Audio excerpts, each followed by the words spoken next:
اعوذ باللہ من الشیطان الرجیم بسم اللہ الرحمن الرحیم۔ معزز ناظرین کرام، السلام علیکم ورحمۃ اللہ وبرکاتہ۔ معزز ناظرین کرام، حدیث کے سلسلہ میں ہمارا یہ نیا پروگرام آپ کے حاضر خدمت ہے۔ آج کا ہمارا موضوع ہے نیت، اور آج کی حدیث طیبہ ہے حضرت سیدنا فاروق اعظم رضی اللہ تعالی عنہ سے مروی حدیث پاک۔ امام بخاری نے بھی اس کو حدیث میں پہلے نمبر پر ذکر کیا ہے، اور حضرت امام مسلم نے بھی اس کو سب سے آغاز میں ذکر فرمایا ہے۔ عن ابن عمر رضی اللہ تعالی عنہ قال قال رسول اللہ صلی اللہ علیہ وسلم انما الاعمال بالنیات ولکل امرئ ما نوی، او کما قال علیہ الصلوۃ والسلام۔ معزز ناظرین کرام، حضرت فاروق اعظم رضی اللہ تعالیٰ عنہ خلیفہ ثانی اس حدیث پاک کے راوی ہیں۔ وہ عمر فاروق جو مراد رسول صلی اللہ علیہ وسلم ہیں، جن کے لیے اللہ کے پیارے حبیب صلی اللہ علیہ وسلم نے دعا فرمائی کہ اللہ اسلام کی مدد فرما عمر بن خطاب کے ذریعے یا عمر بن حشام کے ذریعے، اور اللہ رب العزت نے حضرت عمر بن خطاب رضی اللہ تعالیٰ عنہ کو اسلام لانے کی توفیق بخشی۔ آپ فرماتے ہیں اللہ کے پیارے رسول صلی اللہ علیہ وآلہ وسلم نے ارشاد فرمایا انما الاعمال بالنیات، بے شک اعمال کا دار و مدار نیت پر ہے۔ وَلِكُلِّ امْرٍ مَا نَوَى، اور ہر شخص کے لیے وہی ہے جس کی وہ نیت کرتا ہے۔ فَمَنْ كَانَ هِجْرَتُهُ إِلَى اللَّهِ وَرَسُولِهِ فَكَانَ هِجْرَتُهُ إِلَى اللَّهِ وَرَسُولِهِ، تو جس شخص کی ہجرت اللہ اور اس کے رسول صلی اللہ علیہ وسلم کے لیے ہے، پس اس کے لیے اسی چیز کا ثواب ہے جس کی اس نے نیت کی ہے۔ معزز ناظرین کرام، نیت کیا ہے؟ نیت دل کے اس ارادے کا نام ہے کہ جب انسان کسی کام کو کرنے کے لیے کرتا ہے، انسان جب اپنے آپ کو کسی کام کے لیے تیار کرتا ہے، اپنے ذہن میں اس کام کرنے کی نیت کر لیتا ہے، تو پھر اس کے بعد وہ بھی عمل کرتا ہے، وہ بیس کرتا ہے اس نیت پر جس نیت کے تحت اس نے کام کا آغاز کیا۔ اگر میں یوں کہوں کہ نیت وہ بیس ہے، مثال کے طور پر جس طرح ایک بیس ہے، جس طرح ایک بنیاد ہے، اور اس پر عمارت کھڑی کی جاتی ہے۔ اگر عمارت کوئی مضبوطی چاہتے ہیں تو اس کے لیے سب سے پہلے ہونا ضروری ہے۔ اگر بنیاد مضبوط ہوگی تو اس پر بننے والی عمارت اسی قدر پختہ اور اسی قدر پائیدار ہوگی، اور اگر عمارت مضبوط نہیں، اس کی بنیاد مضبوط نہیں ہے، تو عمارت پر آپ جتنا بھی پیسہ خرچ کریں، عمارت کو آپ جتنا بھی حسین بنائیں، لیکن ایک وقت آئے گا جب وہ عمارت گر جائے گی۔ اسی طرح ایک بندہ مومن کے سارے اعمال کا دار و مدار اس کی نیت پر ہے، اور اللہ کے رسول صلی اللہ علیہ وآلہ وسلم نے ارشاد فرمایا نیت المومن خیر من عملہ، ایک مومن کی جو نیت ہوتی ہے وہ اس کے عمل سے زیادہ بہتر ہوتی ہے۔ وجہ کیا ہے؟ ہونا تو عمل چاہیے، عمل بہتر ہے، نیت تو ارادے کا نام ہے، لیکن نیت اس لیے بہتر ہے چونکہ نیت میں دکھاوا نہیں، نیت میں ریاکاری نہیں ہے، نیت میں جو ہے وہ بناوٹ نہیں ہے، تصنع نہیں ہے، نیت اللہ کے سامنے ہے، اور عمل جو ہے اس میں ریاکاری ہو سکتی ہے، لیکن نیت میں کوئی ریاکاری نہیں ہوتی، نیت میں دکھاوا نہیں ہوتا۔ اس لیے جب انسان کوئی بھی کام کرے تو اس کے کام کا حسن یا اس کے کام کی قباحت جو ہے وہ اس کی نیت میں۔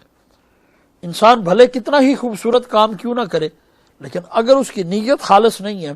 اگر اس کی نیت اچھی نہیں ہے، تو اللہ کی بارگاہ میں وہ کام ہرگز مقبول و منظور نہیں ہوتا۔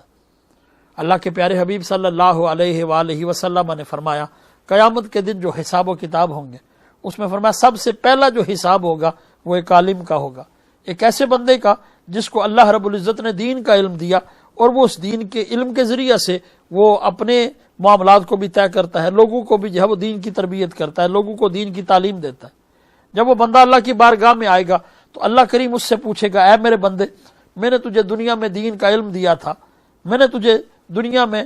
اپنی طرف سے خیر کا معاملہ تیرے ساتھ فرمایا تھا، تو نے میری اس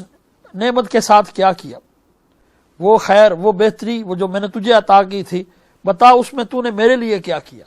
بندہ عرض کرے گا پروردگار عالم، تو نے مجھے علم عطا کیا، اس علم کی روشنی میں میں تیرے بندوں کو تیرے دین کی دعوت دیتا رہا، وہ لوگ جو تجھے مانتے نہیں تھے میں انہیں تیری توحید کی طرف بلاتا تھا، میں تیری توحید خالص کے دلائل دیتا تھا، میں تیرے دشمنوں سے مناظرے اور مذاکرے کرتا تھا، جو تجھے نہیں مانتے تھے، جو ملحد تھے، میں ان کے ساتھ جو ہے ان کے سامنے تیری توحید کے دلائل رکھتا تھا، میں انہیں بتاتا تھا کہ خدا واحد خدا لا شریک جو ہے وہ اس دنیا میں موجود ہے، اس دنیا میں اگر تم آئے ہو تو اس وقت تک تمہارے لیے نجات ممکن نہیں ہے جب تک اس خدا واحد پر ایمان نہ لے آؤ، اس خدا واحد کو ماننا تمہارے لیے ضروری ہے۔ پروردگار میں اپنی ساری زندگی یوں گزار کے تیرے پاس آیا ہوں کہ میں تیری توحید کے دلائل دیتا رہا، تیرے حبیب کریم صلی اللہ علیہ وسلم کی رسالت کے دلائل دیتا رہا، میں لوگوں کو تیرے در کی طرف بلاتا رہا، میں لوگوں کو تیرے بارگاہ کی ترغیب دیتا رہا، حتیٰ کہ میری موت آ گئی، میں اپنی موت تک اس جو تو نے میرے پر کرم کیا تھا، جو تو نے مجھے دین کا علم دیا تھا، اس نور کو میں پھیلاتا ہوا آیا ہوں۔ پروردگار عالم ارشاد فرمائے گا، اے میرے بندے، تو نے جو کہا،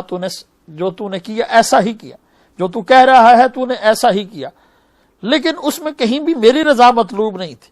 بلکہ تمہاری خواہش یہ تھی کہ لوگ تمہیں عالم کہیں، لوگ